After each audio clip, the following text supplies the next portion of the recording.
귀한 랩넌트 여러분 축복합니다. 하나님 말씀 사도행전 1장 8절 같이 읽습니다. 잘 아시는 말씀이니까 암송도 하겠죠. 사도행전 1장 8절. 사도행전 1장 8절 찾으셨으면 같이 읽겠습니다. 오직 성령이 너에게 임하시면 너희가 권능을 받고 예루살렘과 온 유대와 사마리아와 땅끝까지 이르러 내 증인이 되리라 하시니라. 아멘. 하나님의 여정 7가지에 대한 말씀 나눕니다. 그 중에서 하나님의 여정과 흐름입니다.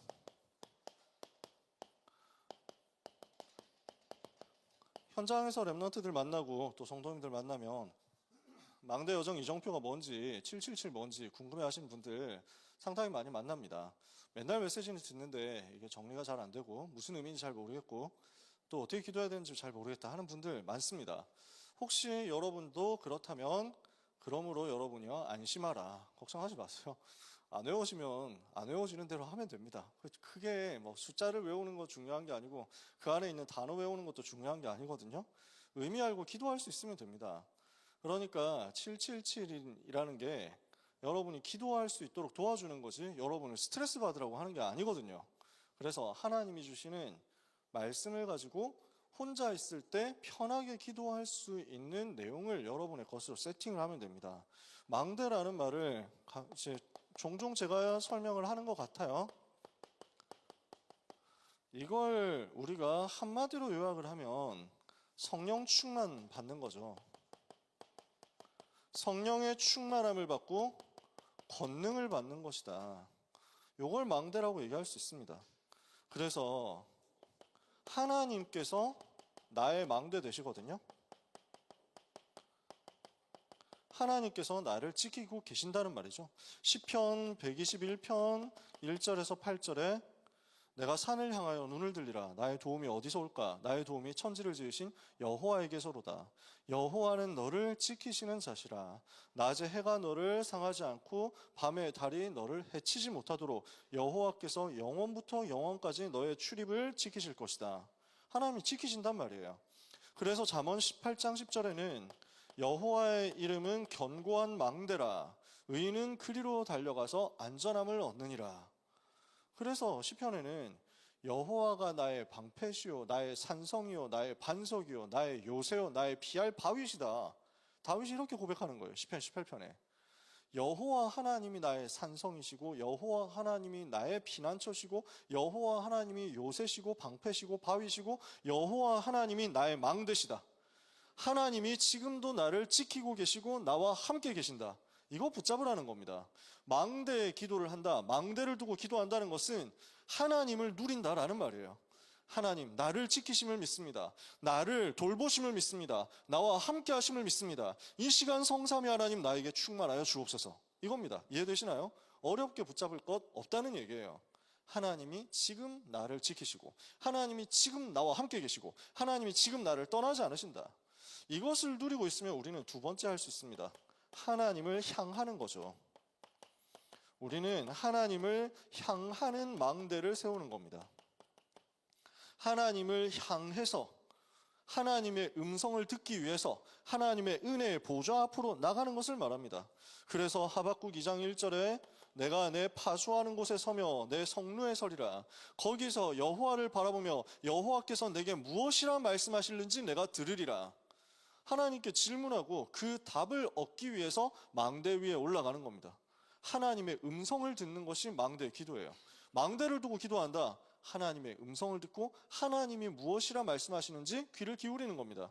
시편 62편 그래서 이사야 62장 6절에서 7절에 예루살렘이여 내가 너의 성벽 위에 파수꾼을 세우고 종일 종야 너로 하여금 잠잠하지 않게 하였느니라. 너희 여호와로 기억하시게 하는 자들아 너희는 쉬지 말며 여호와께서 예루살렘을 세워 세상에서 찬송을 받으시기까지 그로 하여금 쉬지 못하시게 하라.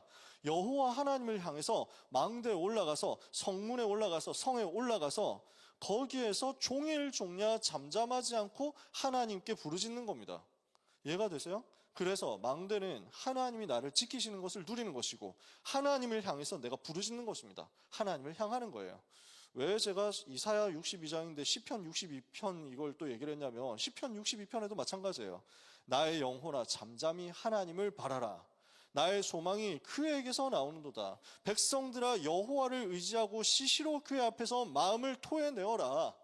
우리의 마음을 쏟아놓는 겁니다. 우리의 마음을 하나님께 드리는 겁니다. 내가 하나님을 향하고 하나님의 음성 듣기 위해서 하나님께 집중하는 거죠. 세 번째 망대가 나옵니다. 이렇게 되었을 때 우리는 하나님을 위하는 망대가 만들어집니다. 어떻게 우리가 하나님을 위하겠어요? 근데 하나님의 소원을 위해서 망대를 세운단 말이죠. 하나님의 소원이 뭔데요?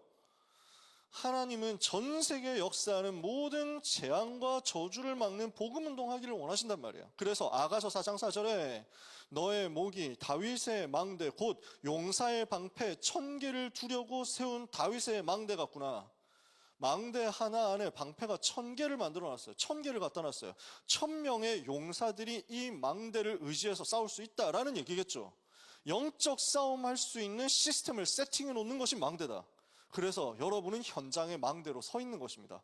여러분이 하나님을 위한 망대로 현장에 서서 재앙을 막는 그리스도의 군사로, 그리스도 예수의 좋은 군사로, 영적 싸움하는 지도자로, 사령관으로 서 있는 것입니다. 그래서 제가 항상 얘기하지만 여러분은 전도를 고민 안 해도 됩니다. 여러분은 전도 뭐 안 해도 됩니다. 아무것도 안 해도 돼요. 아무 영향도 못 끼치고 4년 내내 그냥 학교만 조용히 다니다 졸업해도 돼요. 괜찮아. 여러분은 숨 쉬고 있는 것, 여러분은 살아있는 것, 여러분은 존재하는 것이 망대단 말이에요. 아시겠어요? 그 자리에 있기만 해도, 이 사실을 알고 그 자리에 있기만 해도, 서 있기만 해도 그거 자체가 전도, 그거 자체가 영적으로 흑암 꺾는 싸움이니까 당당하세요. 어깨 펴세요. 주눅 들지 마세요. 괜찮아요. 걱정하지 마세요. 아무도 여러분을 가리켜가지고 왜 전도 안 하냐, 아무도 여러분을 가리켜 왜 응답 못 받냐 이렇게 손가락질할 이유가 없습니다. 그렇게 할 수 없습니다. 하나님이 지금 여러분을 지으시고 여러분의 성향 지으시고 여러분에게 완벽한 계획을 가지고 그곳에 있게 하셨거든요. 있으면 돼요. 그곳에 있으면 돼요. 두고두고 역사 일어날 거예요. 대학 2년 다니는 동안, 3년 다니는 동안, 4년 다니는 동안, 대학원 7년, 아니면 뭐 박사과정 합해서 10년 다니는 동안 역사 일어나면 좋고 안 일어나도 좋고 상관없습니다. 나를 통해서 영접운동이 일어나도 좋고 안 일어나도 좋습니다. 친구 한 명도 못 사귀고 졸업한 아싸, 나 같은 아싸도 있단 말이야. 괜찮아. 아무 문제 없어. 전도운동 하잖아. 두고 역사 일어나요. 졸업한 이후에 역사 일어날 거야. 졸업한 이후에 여러분의 삶의 증거 나타날 거고, 졸업한 이후에 여러분의 모교를 위해서 기도하고 헌금하고 개강 예배, 종강 예배 가고, 그렇게 하면서 기도 배경되고 후배들에게 밥 사주는 것만 해도 엄청난 전도야. 그러니 걱정하지 마세요. 여러분은 그 자리에 하나님을 위한 망대로 영적 싸움하기 위해서 서 있기 때문입니다. 우리는 영적 싸움을 하는 사람들입니다. 여기에서 뭘 합니까? 빛을 비추는 거예요. 빛을 비추는 등대입니다. 등불을 비추는 여호와의 파수 망대입니다. 일어나라 빛을 발하라 이는 내 빛이 이르렀고 여호와의 영광이 내 위에 임하였습니다. 보라 어둠이 땅을 덮을 것이요 캄캄함이 만민을 가리려냐 오직 여호와께서 내 위에 임하실 것이요 그 영광이 너의 위에 나타나리니 열방은 너의 빛으로 왕들은 비추어지는 너의 광명으로 나오게 될 것이다. 여러분이 빛이기 때문에, 여러분 속에 있는 예수 생명의 빛이 여러분을 통해서 전달될 거기 때문에 염려하지 마라. 이건 누리는 게 망대입니다. 요건 누리는 게 망대 기도예요. 그래서 한마디로 요 모든 내용을 한마디로 표현하면 요거예요. 성령의 충만함을 받고 권능을 받는 것이다. 망대 7가지 외우면 좋은데 안 외워지면 성령 충만 달라고 하나만 기도하면 됩니다. 그러면 우리의 삶에는 여정이 시작됩니다. 어떤 여정이냐? 세계복음화로 가는 여정이죠. 우리의 여정은 뭡니까? 땅 끝까지 예수 그리스도의 증인으로 서는 겁니다. 하나님은 우리를 이것을 위해서 작정하셨고, 이것을 위해서 준비하셨고, 이것을 위해서 태어나서 자라게 하셨고, 이것을 위해서 공부하게 하셨고, 이것을 위해서 여러분이 대학에 가게 하셨습니다. 그러니까 우리의 여정 정해져 있습니다. 우리의 여정 어떻게 해야 되냐, 뭘 해야 되냐, 뭐 전공해야 되냐, 전과를 해야 되냐, 아니면 대학 새로 다녀야 되냐, 고민 안 해도 됩니다. 취업 어떻게 해야 되냐, 뭐 먹고 살아야 되냐, 무슨 일을 해야 되냐, 누굴 만나야 되냐, 걱정하지 마세요. 여정은 세계복음화입니다. 이것을 두고 하나님은 언제 그러면 어떻게 어디로 움직여야 되는지를 주십니다. 이정표예요. 그게 세계복음화 해야 되는데 어디로 가야 됩니까? 언제 움직여야 됩니까? 알게 하세요. 어디로 가는 거죠? 예루살렘에서 시작해서 온 유대로 가서 사마리아로 가서 그리고 땅 끝까지 가는 겁니다. 이렇게 해서 우리는 세계복음화 하러 가는 거예요. 그러니까 뭐죠? 망대 여정 이정표라는 건 사도행전 1장 8절이에요. 그냥 망대 여정 이정표 777을 여러분이 놓고 기도할 수 있으면 좋고, 777 안에 있는 내용들이 기억 안 나면 사도행전 1장 8절 두고 기도하시면 돼요. 하나님, 나에게 성령의 충만함과 권능을 주시옵소서. 그래서 예루살렘, 유대, 사마리아 땅 끝으로 가서 그래서 그리스도의 증인 되어서 세계복음화하게 하여 주옵소서. 오직 성령의 충만함을 주옵소서. 그래서 세계복음화할 수 있는 1천만 제자, 237, 5천 종족 살리 1천만 제자 세우게 하옵소서. 이 일을 위해서 이번 주에 내게 주신 강단의 말씀을 이정표로 붙잡고 인도받아 따라가게 하옵소서. 정식기도예요. 그게 정식기도예요. 어렵습니까? 안 어려워. 어렵게 하지 마세요. 여러분을 어렵게 만들고, 여러분을 괴롭히고, 여러분을 시험 들게 만들고, 스트레스 받게 만들고, 단어가 안 외워져가지고 힘들고, 숫자가 안 외워져가지고 너무 어렵고 하려고 이런 개념을 만들어 놓은 게 아니에요. 여러분이 제일 편하고 쉽게 기도하라고. 아시겠습니까? 777은 여러분을 도와주는 거지, 여러분을 괴롭히는 게 아니니까 염려하지 말고 그냥 간단하게 제일 쉽게 얘기해보자. 하나님, 나에게 성령 충만 주옵소서. 그래서 그리스도의 증인 되게 하옵소서. 땅끝까지 가는 말씀의 인도를 따라가게 하옵소서. 요렇게 777을 가지고 기도하고 있으면 이 부분을 매일매일 가장 편안하게 기도로 누리는 겁니다. 가장 쉽게 기도로 누려라. 그러면 여러분에게는 뭐가 오느냐면요, 하나님이 주시는 응답이 옵니다. 그런데 응답이 한 번 오고 끝나는 게 아니에요. 단회적, 일회적인 응답이 아니에요. 응답이 계속 옵니다. 응답이 쌓입니다. 응답들이 옵니다. 이해가 되세요? 한 번의 응답이 아니라 응답들로 오고, 응답들이 계속 움직입니다. 요걸 보고 흐름이라고 합니다. 응답이 오는데 그 응답을 받다 보면은 또 다음 응답이 오고 또 다음 응답이 와요. 그래서 내가 뭘 하려고 한 게 아니라 기도하고 요 복음을 누리면서 기도하고 응답을 받고 또 다음 응답 받다 보니까 내가 그 응답을 따라가게 돼요. 그러고 보니까 내가 어느새 내가 하는 게 아니라 하나님이 하시는 흐름 속에서 신앙생활이 흘러가게 되는 거예요. 내가 억지로 흐르는 강물을 거꾸로 거슬러 오르는 연어들처럼 사는 게 아니야. 하나님이 주시는 평안한 흐름 속에서 내가 떠내려가는 거야. 그러면서 이 응답의 움직임, 흐름을 따라서 나는 어디로 가느냐? 자꾸 전진합니다. 앞으로 가게 돼 있어요. 이게 우리 신앙생활의 특징이에요. 이게 다락방 전도운동의 특징이에요. 다른 교단, 다른 교회, 다른 기독교 단체에 복음이 없냐? 아닙니다. 다 있어요. 모든 단체에 있다라고는 말 못하겠어요. 그건 내가 확인도 안 해봤지만 복음 없는 단체도 솔직히 많이 있거든요. 이제는 진짜 많아. 진짜 전혀 예수 안 믿는 인간들도 많아요. 예수님을 안 믿는 신학자들이 굉장히 많아요. 그거는 사실이니까 어쩔 수가 없어. WCC 얘기 들으셨죠? 그런 거 한 번씩 들어봤잖아요. 세계교회협의회, World Council of Churches거든요. 세계교회협의회. 그러면 여기서 뭐라고 하느냐? 지난번에 몇 년 전에 한국에서 부산에서 WCC 대회를 했죠. 그 부산 대회 때 선언문을 채택을 해야 된단 말이에요. 그러면은 보통 한 개 대회를 하고 나면 선언문 같은 걸 만들어가지고 다 같이 이제 결의하고 끝나는데, 그 선언문을 미리 만들어 놓을 거 아니에요. 미리 만드는데 한국에 있는 세계교회 협의회 그 세계 임원들하고 한국에 있는 WCC 주최 임원들하고 모여가지고 회의를 하는데, 거기에서 진통을 거듭한 끝에 결국 폐기된 게 뭐냐면, 우리는 오직 예수 그리스도를 통해서만 구원받는다라는 문장을 넣었다는 이유로, 이 문장 넣으면 어떡하냐? 이렇게 해서 전쟁 나가지고 결국 그 문장을 폐기한 거야. 이해가 돼요? 오직 예수로만 구원받는다라는 말을 하면 세계교회협의회는 그것을 싫어한단 말이에요. 왜 이런 말을 집어넣느냐 한단 말이에요. 그게 현실이에요. 어쩔 수 없는 현실이에요. 갈수록 그렇게 될 거예요. 교회가 점점 나서가지고 동성애자들을 억압받는, 핍박받는 소수자라고 하면서 옹호하고, 이 사람들이 맞다라고 얘기를 하게 될 거고, 그런 내용들을 신학교에서 가르치게 될 거예요. 이미 가르치고 있어요. 신학교에서, 한국의 메이저 신학교에서 이제 동성애 옹호하고 동성애자들이 서클 만들고 이렇게 하면서 성경에 있는 내용 이건 잘못됐다라고 비난하고 비판해요. 그래서 여러분 신학교 갈 사람 있으면 어지간하면 밖에 신학교 안 가는 게 여러분의 정신 건강을 위해서 좋아요. 굳이 갈 이유가 없어요. 왜냐하면 이제 복음을 너무너무 말하지 않으니까. 감사하게도 그따위 신학교를 나왔는데도 불구하고 오직 예수라고 하는 전도자들이 또 있더라고. 진짜 감사하지.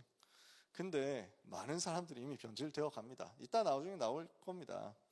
제가 하고 싶은 얘기는 뭐냐면 그래도 하나님이 택하신 사람들이 있고요. 그래도 복음 사랑하는 사람이 있고 그래도 오직 예수라고 하는 사람이 있기 때문에 하나님께서 은혜를 주시고 계십니다. 그래서 그 흐름 속에서 우리도 같이 가는 거고 그분들을 돕고 그분들을 섬기면서 같이 가는 겁니다. 우리만 복음이고 다락방만 복음이고 다락방만 세계복음 한다라고 하면은 진짜 그건 이단이에요. 우리 다 같이 가는 거예요. 근데 특징은 있단 말이에요. 특징은. 그러니까 바깥에 양심적으로 복음 운동하는 귀한 분들을 포함해가지고 많은 기독교인들이 있고 많은 기독교인들이 많은 설교를 듣고 많은 신앙생활들을 합니다. 그래서 여러분이 한번 들어보세요. 기회가 되면 뭐 일부러 들으라는 말은 안 할게요. 어쩌다 그냥 흘러가는 걸 어쩌다 한번 확인해보고 참고해보고 한번 보세요. 이번 주에 당국대 지교에 갔다가 내려오면서 일부러 죽전역까지 걸어갔거든. 한 30분 걸어갔거든. 중간에 굉장히 큰 교회가 있더라고. 검색하지 마세요. 어느 교회라고 내가 특정하고 싶지 않으니까. 예, 그래서 엄청 큰 교회인데 내가 한번 궁금했거든. 아, 여기 있었구나 해가지고 일부러 들어가 봤어. 시간도 좀 있어가지고. 주보를 찾아가지고 딱 보니까 좀 당황했어요. 솔직히. 이 목사님도 한국교회에서 굉장히 유명한 네임드 목사님이거든요. 굉장히 인정받는 목사님이에요. 그분을 비난하고 싶지는 않은데 그 주보, 그 책자로 되어 있는 큰 주보에 일면이 이제 그분의 칼럼인지 설교인지 모르겠어요. 쭉 썼는데 90%가 자기 자랑이시더라고요. 제가 좀 놀랐어요. 아, 제가 이렇게 뭐 배경도 없고 뭐 비주류 출신인데도 불구하고 이렇게 한국에서 교단 총회장이 되고 또 어디 협회장이 되고 무엇을 하게 되고 그 다음에 모교를 방문했더니 모교에 막 내가 졸업한 학교 딱 오랜만에 가봤더니 거기에 학교를 빛낸 동문이라고 사진 걸려 있는 거 보고 뭐 이렇게 해가지고 보니까 막 뭐 우리 학교에서 배출한 최고 인재다라고 하면서 막 나를 칭찬을 해주시고 축복해 주시고 이렇게 하면서 이 모든 것이 하나님의 은혜입니다라고 하면서 하나님의 은혜라고는 하시는데 나는 아무리 봐도 자기 자랑이신 것 같더라고요. 이렇게 되었습니다라고 해놓고 제일 마지막에 그 세 줄을 딱 쓰셨는데 요즘 산불 때문에 고생하시는 분들 많으신데 위로 받으시기 바랍니다 하고 끝났어. 내가 되게 좀 당황했어요. 그래서 아니 이게 설교? 칼럼? 무엇이든지 간에 좀 이상하다? 이런 생각을 좀 했어요. 설교 제목 그러면서 막 교회 소개하는데 우리 목사님은 정확한 표현은 아니야. 대충 이런 식이야. 봄바람에 날려가는 민들레 씨앗처럼 목사님의 설교는 모든 지역에 이렇게 전달되면서 아름다운 열매를 맺어가고 있는 그런 교회입니다. 이렇게 해가지고 써있더라고. 그래서 제 감성은 너무 좀 오글거리는 걸 싫어하거든요. 나 같으면 절대 못할 것 같아, 그렇게. 여러분이 목사님 나오실 때 박수로 환영해 주시면 나는 그런 것도 싫어하잖아. 민망해가지고. 부끄러우니까. 참 굉장하시다라는 생각을 했어요. 설교 제목들이 설교 제목이 그분의 설교는 아니고 부목사님 설교고 아마 그 교회 설교들이 그런 것 같아. 다시 봄 이게 설교 제목이. 야, 그렇구나. 좋죠. 그럴 수 있습니다. 설교가 궁금합니다. 저도. 까는 게 아니라 현장이 이렇다는 거예요. 그래서 가보면 많은 좋은 얘기들을 해주십니다. 그 다음에 그 좋은 얘기들을 하면서 영상으로 자료도 확 많이 보여줍니다. 여기서 튀어나오고 저기서 튀어나오고 합니다. 그렇게 하면서 성경 구절도 여러분은 늘 듣는 구절만 듣는 것 같죠? 거의 성경 구절 엄청 새로운 성경 구절 많이 나온다니까? 여러분은 늘 듣는 구절만 듣는다고 또 나온다라고 생각할지 모르지만 정작 솔직히 여러분 외워보라면 못 외우시잖아요? 그러니까 계속 하는 거지. 근데 일반적으로 많은 교회에서는요, 진짜 이런 구절도 있었어? 하는 구절들 매주 새롭게 나와요. 그러니까 매주 설교가 새로워. 왜냐하면 일반 교단에서 신학교에서 설교학 시간에 기본적으로 가르칩니다. 똑같은 설교를 아무리 하고 싶어도 3년 안에는 하지 말라고 되어 있습니다. 3년 안에는 똑같은 설교를 하면 안 된다. 왜 3년이냐? 3년쯤 지나면 까먹는다고.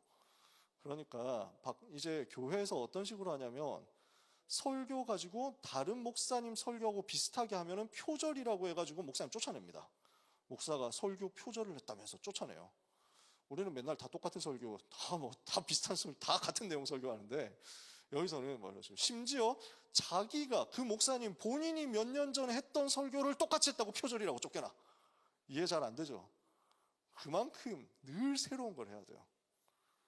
그래서 처음에 그렇게 설교 들으면 되게 신선해요. 그리고 되게 재밌어요. 그리고 되게 감동도 돼요. 근데 특징이요. 다 그렇겠냐? 그건 모르겠어요. 근데 저도 옛날에 그랬어요. 매일 열심히 듣고 매일 새로운 걸 듣고 매일 최고로 많이 공부하고 하는데 와보면 제자리야. 항상 그 자리야. 그냥 그 상태야. 머물러 있는 거야. 앞으로 못 나가. 듣고 세고 해가지고 보면은 나는 그대로야. 다락방 전도 운동의 특징은요. 저는 우리 조직이나 우리 교단이나 우리 전도자들이 다 훌륭하고 최고고 너무 멋있고 너무 좋다 얘기를 하는 게 아니에요. 우리도 약점 얼마나 많이 있습니까? 우리가 부족한 점 얼마나 많이 있습니까? 갱신하고 회개해야죠. 근데 하나님께서 우리에게 은혜 주셨어요. 늘 똑같은 얘기, 예수는 그리스도 얘기만 듣는 것 같죠. 근데 우리는 계속 앞으로 가요. 마가다락방에서 시작해서 로마까지 가는 거예요. 자꾸 가. 전진하는 거예요. 가이사랴 빌립보에서 제자들에게 물어 이르시되 여기에서 메시지 듣고 시작한 것 같은데 지금 237 5천 종족이다라는 얘기까지 왔어요. 늘 듣던 얘기 같은데 우리는 응답받고 그 응답들을 받고 그 응답을 따라왔더니 앞으로 가고 있는 거야. 오늘 메시지예요. 하나님의 여정과 흐름. 시간은 다 지나갔으니까 여기서부터 이제 교재에 있는 얘기를 해봅시다. 우리는 세 가지로 흐름을 타는 겁니다. 첫 번째는 영원한 언약의 흐름입니다. 근본 복음의 흐름을 굳게 붙잡아야 된다라는 말입니다. 한 번 말씀 듣고 은혜 받고 끝나는 정도가 아니라요. 말씀이 언약으로 정리되면서 이것이 내게 계속 쌓이고 흐름이 되어서 내가 그 흐름 속에 들어가게 되는 것을 말합니다. 복음은 계속 흘러옵니다. 복음의 역사는 중단되지 않습니다. 그 속에 내가 올라타는 거예요. 그 흐름을 타고 흘러가는 대로 가는 거지. 하나님은요, 지금도 말씀을 주시고 말씀을 성취하심으로써 역사하세요. 아모스 선지자가 하나님의 말씀을 가지고 대화하면서 이야기하는데 주 여호와께서는 그 말씀을 그의 종 선지자들에게 먼저 주시지 않고는 행하심이 없으시리라 그랬습니다. 하나님은 반드시 말씀을 주시고 그 말씀을 성취하심으로써 일하십니다. 이게 하나님의 스타일이에요. 이게 하나님의 방법이에요.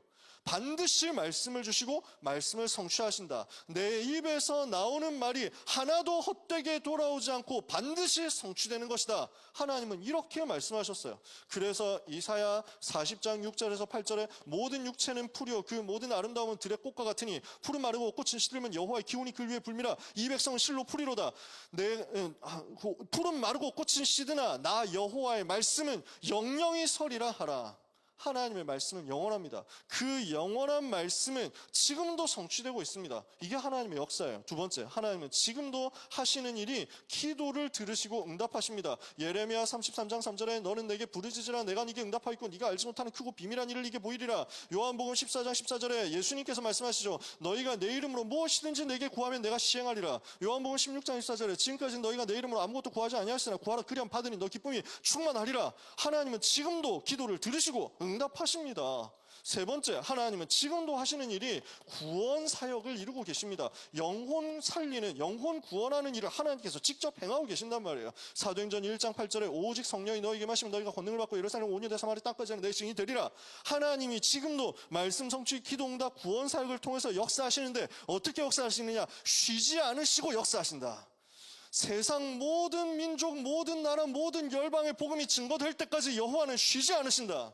우리 하나님이 쉬지 않고 일하시고 쉬지 않고 역사하시는데 그 역사하시는 요 말씀과 기도와 전도의 흐름 속에 내가 들어가는 겁니다. 에스겔 47장 1절에서 12절에 말씀 속으로, 하나님의 역사 속으로 들어간다. 성전 문지방에서 흘러나오는 말씀의 물이 흘러가는 모든 곳이 살아나는데 그 말씀의 물이 처음에는 발목까지 옵니다. 근데 그게 점점 차올라서 무릎까지 오고 허리까지 오고 가슴까지 와가지고 드디어 마침내 내가 창이라여 건너진 능히 사람이 건너지 못할 강이 되어 그 강에서 헤엄치는 것이다.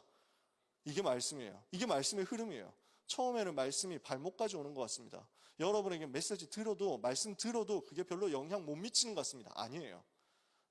이 말씀이 여러분한테 차오르고 있는 겁니다. 말씀 자꾸 듣는데 아무 변화 없는 것 같습니까? 잘 못 깨닫는 것 같습니까? 이 말씀이 나에게 이루어지지 않는 것 같습니까? 아니에요. 지금 무릎까지 오고 있습니다. 점점 오는 거예요. 점점 여러분이 내 마음대로 가는 게 힘들다는 걸 느끼게 될 겁니다. 이미 허리까지 왔어요. 물놀이 할 때 생각해 보세요. 계곡 가서 물놀이 할 때, 바다 가서 물놀이 할 때 생각해 보세요.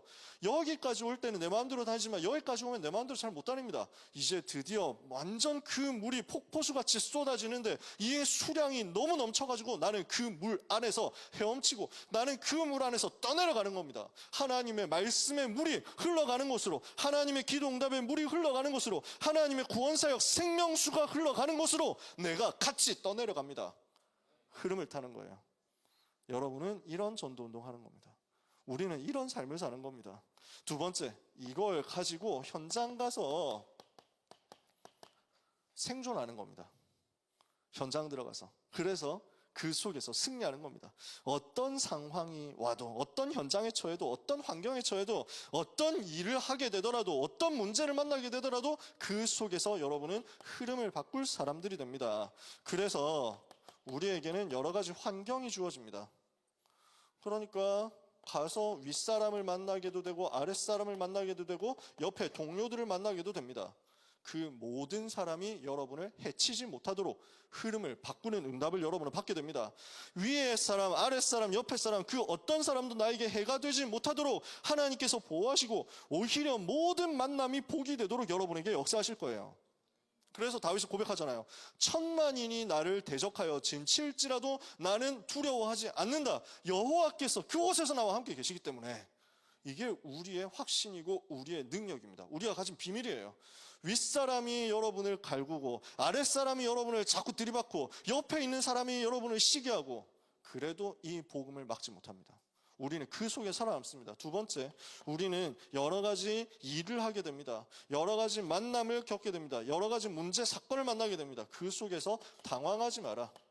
하나님이 예비하신 것을 보는 겁니다. 그것을 보고 정보라고 합니다. 하나님의 넓은 계획이 있고 하나님의 높은 계획이 있고 하나님의 깊은 계획이 있습니다. 문제 속에 있습니다. 입체적으로 보세요. 우리는 항상 단면적으로 봐요. 문제 나오면, 사건 나오면은 이럴 수 있냐 하고 쉽게 분노하고 쉽게 분해하고 쉽게 화를 냅니다. 그리고 쉽게 판단하죠. 내가 그 일의 선과 악을 다 알고 있는 것처럼 생각하죠. 우리는 입체적으로 보는 거예요. 하나님은 그 모든 것을 가지고 종합적으로 계획하신 것이 있고 역사하실 것이 있다는 말입니다. 넓이, 높이, 깊이를 보고 하나님의 계획을 그 문제 속에서 찾아내는 것이다. 사건 속에서, 내가 맡은 일 속에서 찾아내는 것이다. 그러면 나의 인생의 히스토리를 하나님께서 만들어 가십니다. 나의 과거가 나에게 전에는 상처였는데 이게 아니에요. 이제는 발판이에요. 나의 현재가 항상 염려였는데 스트레스였는데 이제는 하나님이 함께 하시는 비밀이에요. 나의 미래 늘 불안하고 두려웠는데 이제는 하나님께서 주시는 미래에 대한 비전으로 말미암아 확신으로 뒤집어져요. 과거, 현재, 미래가 완전 복음으로 변화되는 것이다. 절대로 나에게 이제 과거는 장애물이 되지 않습니다.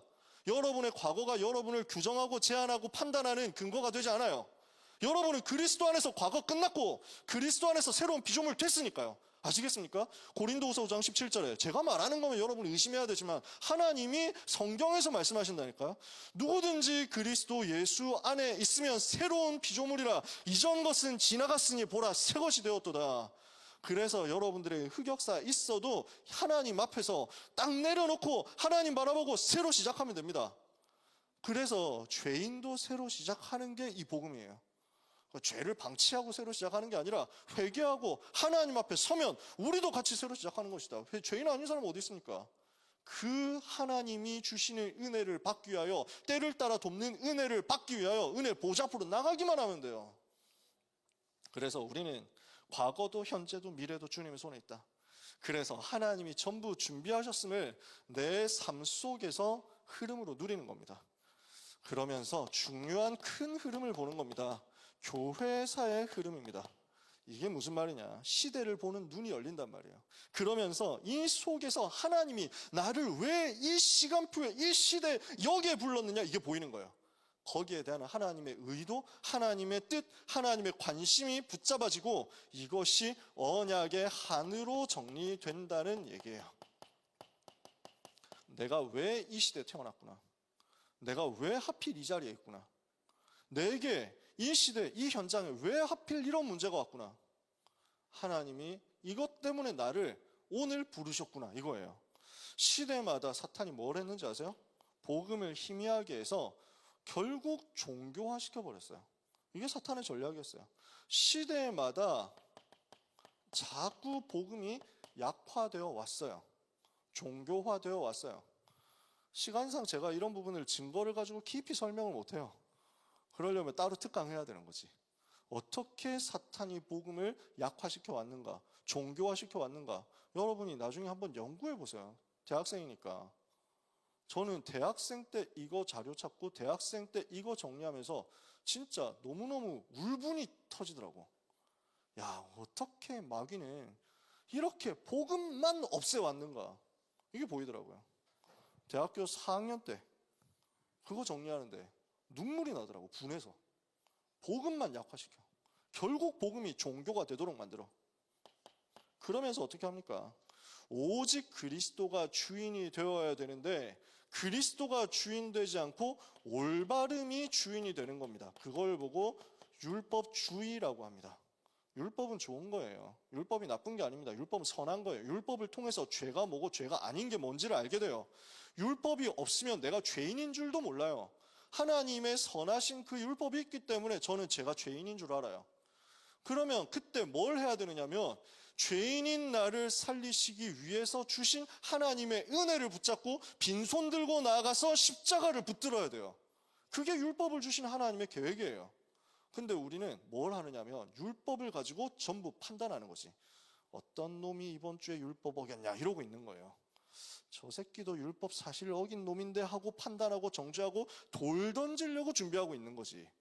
전 국민이 다 그런 것 같아. 돌 던지는 도파민에 빠져가지고 이래가지고 김세론이다 이렇게 하시고 이번엔 김세론을 향해서 막 던지다가, 그러니까 안타깝게 되니까 이번에는 나는 뭐 이렇게 막 나는 아무 잘못 안 했고 나는 돌 던진 적 없고 내가 돌 던진 사람들이 돌 던지는 거 보고 그때부터 걱정했는데 알고 보니까 저놈이 하면서 또 돌 던지는 거야. 그래가지고 또 한 사람 맞아 죽고 나면 자매 이제는 누구를 던질까 이거야. 그걸 율법주의라고 해요. 그걸 자기가 올바르지 않고 자기도 선하지 않은 주제에 항상 사람들은 율법주의로 간단 말이에요. 우리는 범죄에 옹호하지 않습니다. 우리는 범죄를 덮어주기 위해서 애쓰는 사람도 아닙니다. 우리는 잘못한 거 있으면 넘어서야 됩니다. 문제된 거 있으면 회개하고 가야 됩니다. 근데 우리는 살리는 것으로 가는 겁니다. 정죄해서 처벌해서 없애버리고 죽여버리기 위해서 사는 게 아니라 찾아내서 변화시키고 치유해가지고 전부 다 살리기 위해서 가는 거예요. 근데 사람들은 가면 갈수록 그 복음의 정신은 없어져 가는 거지. 율법주의로 가는 거지. 주인이 그리스도가 아니라는 얘기예요. 오직 그리스도가 주인이 되어야 되는데 그리스도 복음이 주인이 아니라 자기의 체험이 주인이 된 것을 보고 신비주의라고 해요. 나는 봤다는 거야. 나는 했다는 거야. 내가 복 받았다는 거야. 이게 맞다는 거야. 내가 경험해 보니까 이게 맞다는 거야. 내가 이거 해가지고 부흥됐으니까 이대로만 해야 된다는 거야. 이게 신비주의예요. 자기 경험이 복음보다 앞서고 내 체험이 복음보다 앞서고 말씀보다 앞서는 거지. 그래서 뭔가 많은 일을 하는 것 같고 그 많은 일을 하기 위해서 사람의 지혜도 필요합니다. 그러나 그 사람의 지혜와 사람의 전략과 사람의 방법이 주인이 되면 그걸 보고 인본주의라고 합니다. 그리스도께서 주인 되셔야 될 자리에 다른 것이 주인되어 있다는 거예요. 이렇게 되면 어떻게 됩니까? 좋아요. 일단 결과가 나옵니다. 율법주의로 하면 사람들은 착해집니다. 왜냐? 율법을 안 어겨야 되니까. 내가 그랬거든. 율법주의였기 때문에 진짜 착하게 살았다고요.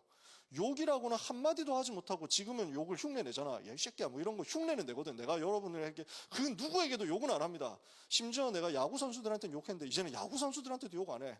어제 그래서 내가 딱 복음 이렇게 막 이렇게 집중 훈련하면서 막 이렇게 그래가지고 하나님의 은혜로 말씀 심부름하고 있으니까 하나님이 나에게 복을 주시나 보다. 중간에 쉬는 시간에 확인하면 내가 어제 5강의를 연달아 했거든. 5시간 반을 했으니까 강의를, 복음 강의를 우리 교회에서. 이래가지고 막 온몸에 모든 걸 다 쏟아내가지고 막 이렇게 막 하니까 막 지치거든, 힘들거든. 중간에 쉬는 시간에 잠깐 들어가지고 확인해 보니까 6대1 하나님이 나에게 힘을 주시려고 이것들이 삼성 라이온즈 이것들이 진작 이렇게 할 것이지 이랬는데, 그래가지고 다 끝나고 나서 끝날 때쯤 돼가지고 마지막 강의를 하기 전에 간증하려고 하나님이 여러분을 섬길 수 있도록 저에게 힘을 주시나 봐요. 오늘 스코어가요 하면서 뭐 이러려고 개드립을 치려고 마지막에 들어가기 직전에 스코어 검색해봤더니 7대6으로 역전당했네. 그것도 9회 초에 3런 홈런을 투아웃에 맞아가지고 야, 이것들이 뭐 하면서 감사하지. 제가 입에서 욕이 안 나오는 거예요. 욕이 안 나와. 하나님의 은혜 평안하지. 누군가 한화 팬이 있나 보다 뭐 이거예요. 복음 받을 사람, 복음 들을 사람 중에 저쪽 팬이 있나 보다. 뭐 문제 있냐. 하나님 아시는 건데. 하나님 은혜로 안 나오는 거지. 전에는 무서워서 욕 안 했다니까. 죄 지으면 안 되니까. 율법 때문에. 그러니까 연기를 해야 되는 거야. 율법 때문에. 나는 착한 사람이 아닌데 착한 척 살아야 돼. 나는 예수님처럼 살고 있지 않지만 예수님을 닮는 흉내를 내고 연기를 해야 돼. 포장된 모습을 보고 사람들은 칭찬해줘. 내가 포장해가지고 감추고 있고 숨기고 있는 그 모습을 보고 사람들은 박수를 쳐줘. 저 사람 훌륭하다고 해. 근데 내 속에서는 사실은 그 모습 때문에, 그 갭 때문에 더 썩어가고 있어. 그리고 내가 하는 것이 이게 진짜 내 것이 아니라는 증거가 뭐냐? 절대 생명은 안 살아나. 전도는 안 돼. 그게 율법주의예요. 제가 그 속에 있어 봤거든요. 그래서 알아요. 당장은 돼요. 율법주의 하면 당장은 사람이 착해져요. 신비주의 하면 당장 부흥돼요. 인본주의 쓰면 당장 문제는 해결돼요. 그러나 절대로 생명운동은 일어나잖아요. 복음이 그리스도가 주인이 되지 않고 다른 것이 주인 되어서 그것 때문에 흥하고 그것 때문에 잘되고 그것 때문에 성공하니까 갈수록 복음이 없어지는 거야. 그래서 저는 성공 안 해도 괜찮다. 인본주의 써서 성공할 거면 성공 안 해도 돼. 율법주의, 신비주의에서 부흥해야 된다면 그 부흥 안 해도 돼요. 차라리 오직 복음만 계속하면서 작은 그대로 있는 게 더 낫다. 왜냐? 그러면 이 복음이 없어지지 않은 채 다음 시대, 또 다음 시대, 또 다음 시대로 이어져서 언젠가 열매 맺을 거니까. 저는 그걸 믿기 때문에 누구도 닥달하고 싶은 마음이 없는 거예요. 여러분 보고 뭐 해와라, 여러분 보고 뭘 만들어라, 여러분 보고 어떻게 성취해라, 이런 말 전혀 하고 싶지 않은 거예요. 복음이 복음 되는 것을 우리가 같이 체험하자고. 복음이 주인 되는 것으로 우리가 가자고. 이렇게 되어서 시대마다 성공해놓고 교회는 복음을 상실해 왔어요. 이게 2000년 교회사였어요. 근데 하나님은 그때마다 소수의 남은 자를 불러서 복음을 회복시키시고 이 복음의 흐름이 없어지지 않게 하셨어요. 그래서 우리만 그 흐름 속에 있다라고 얘기하는 게 아닙니다. 우리는 그 흐름 속에 있자는 겁니다. 다른 분들은 어떻게 하시는지 우리가 다 쫓아다니면서 막 삿대질하고 물어보고 할 거 아니잖아요. 우리는 변하지 말자. 그래서 로마서 1장 16절 17절에 내가 복음을 부끄러워하지 아니하노니 이 복음은 모든 믿는 자들에게 구원을 주시는 하나님의 능력이 됨이라. 첫째는 유대인이요 또한 헬라인이교로다. 복음에는 하나님의 의가 나타서 믿음으로 말미암아 믿음의 일이 안에 기록된 바 오직 의인은 믿음으로 말미암아 살리라. 이거를 하박국 선지자가 붙잡았는데 이걸 바울이 붙잡고 베드로가 붙잡고 히브리서 기자가 붙잡았어요. 이 복음의 말씀이 루터에게 이어져 가지고 종교개혁한 거예요. 이제 우리는 또 일어나서 내가 복음을 부끄러워하지 않는다고 고백하고 선포해야 돼요. 오직 복음으로 가는 겁니다. 여러분, 결론입니다. 우리에게 많은 문제 올 수 있습니다. 많은 사건 올 수 있습니다. 많은 위기 올 수도 있습니다. 많은 혼란이 올 수도 있습니다. 많은 혼돈들이 있을 수도 있습니다. 수많은 상황들이 올 수 있습니다. 그 모든 어려움 속에서, 그 모든 고난 속에서 우리는 낙심할 수 없습니다. 절망할 수 없어요. 우리는 절망하고 낙심하는 것은 우리의 것이 아니라는 것을 오늘 붙잡아야 됩니다. 왜냐? 이것은 사단이 기뻐하는 거거든요. 마귀가 기뻐하는 거예요. 우리는 이것이 내 것 아니라고 오늘 빨리 결단해야 되겠습니다. 왜냐? 그리스도는 승리하셨기 때문입니다.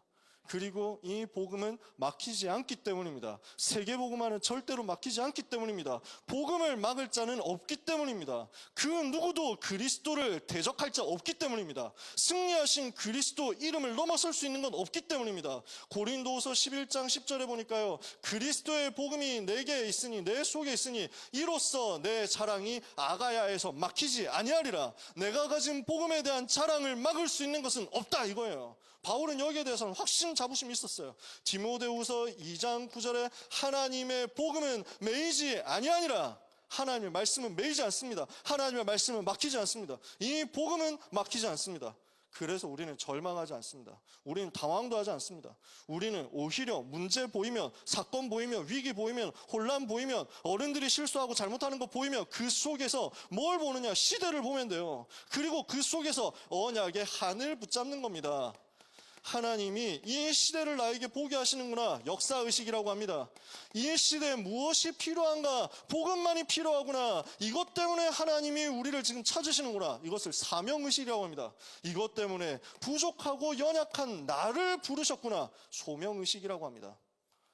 문제 오면 흐름 속에 있는 나를 두고 기도하면서 언약의 한을 붙잡으세요. 그리고 내가 오늘 흐름 속에 있는지를 질문하는 거예요. 나는 지금 말씀의 흐름 속에 있는가를 한번 질문해 보세요. 나는 말씀의 흐름이 어느 정도 나에게 흐르고 있는가를 찾아내시고요. 두 번째, 현장 보면서 지금 현장의 흐름은 무엇인지를 한번 찾아보세요. 세 번째, 그리고 마지막으로 이 시대의 흐름이 무엇인지를 한번 찾아보세요. 이걸 보는 게 중간고사 준비입니다. 시대 흐름을 볼 수 있는 현장이 전공이에요. 동아리를 가서도, 동아리를 추천하는 건 아닙니다. 이런 얘기도 지금 여러분하고 하고 싶은 얘기 참 많은데 시간이 없으니까요. 동아리든지 인간관계 학과 안에서든지 아니면 지금 대학 준비하고 있는 사람들 있죠. 취업 준비하고 있는 사람들 있죠. 그곳에서의 모든 일들, 모든 만남들 전부 시대를 보는 눈으로 만드시면 됩니다. 그러면 그 속에서 하나님이 주시는 흐름이 보일 거고 그때 여러분은 흑암을 꺾으면 됩니다. 그러면 렘넌트를 통해서 역사하시는 하나님의 역사가 여러분의 삶에 나타나고 여러분은 그 흐름을 잇는 자로서 언약의 배턴을 다음 세대에 전달하는 그 앞자리에 서 있게 될 겁니다. 하나님이 주시는 복을 한 주간 최고로 누리게 되기를 예수 그리스도 이름으로 축복합니다. 기도하겠습니다. 하나님의 은혜를 감사합니다. 말씀의 흐름, 기도의 흐름, 전도의 흐름 속에 우리가 있게 하시니 감사합니다. 영원한 언약 속에서 현장의 흐름을 바꾸는 제자들이 되고 증인들이 되게 하옵소서. 복음이 없어져가는 시대 속에서 복음을 지키도록 언약의 한을 붙잡고 영적 싸움에 승리하는 살아가는 모든 대학국 렘넌트와 전도자들 되게 하옵소서. 예수 그리스도 이름으로 기도합니다. 아멘.